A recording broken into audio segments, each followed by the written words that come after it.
is Dave Bates. I am the owner and president of Alternative Homes Minneapolis, Inc. We are a group home that takes care of adult men coping with mental illness, chemical dependency, minor physical disabilities, and we're contracted through the state of Minnesota to provide housing, meals, medication administration, and other assistance. We do a lot of job placements and searching and help our clients in that way. I've been doing this for 30 years. Started when I was 26, and today I just celebrated my 30th year in April. What brought me to Blind Incorporated is about when I'm just turned 55. What is today? 15 days ago.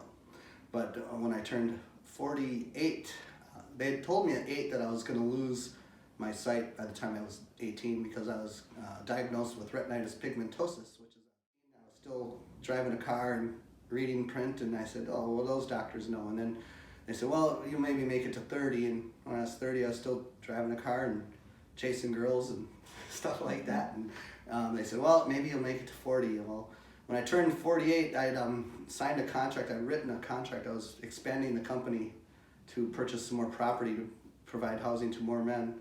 And I wrote the contract in 2011 with my site and my computer. Every year I would kind of increase the font size from 12 to 14 to 16 to 18 to 24.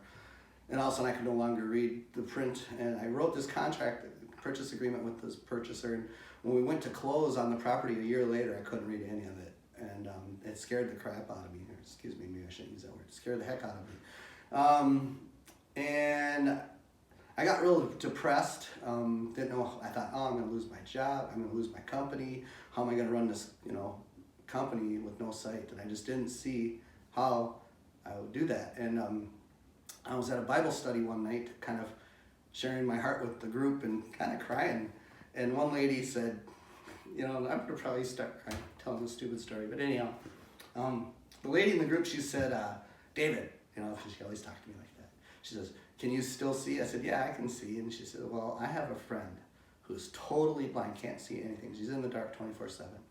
And this woman has a great job, runs her home, goes to work, gets around, goes on trips. Because I said, how am I going to go on trips? How am I going to do this? How am I going to do that? I had all these fears.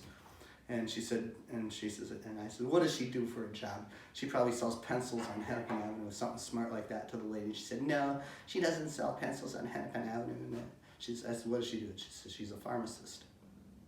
And it's just like, I was like, what? A pharmacist? Out of all the jobs, I'm thinking, where you gotta read medication bottles and fill prescriptions and count pills. How does a blind person do that?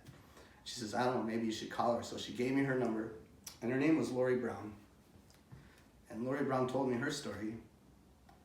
And I was really impressed with this woman. And I just thought, wow, if she can do it, I should be able to do it. So then chip on my shoulder still at the time, I thought, what are these blind people going to teach me? I think I know everything at the time.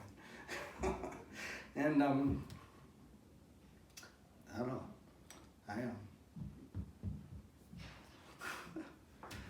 I just fell in love with the staff and the students, and they saved my life because I was pretty much suicidal at that time. I just thought I just couldn't see a life as a blind person. I just always just dreaded the day it was going to happen, and it's happened. And you know what? Life is awesome.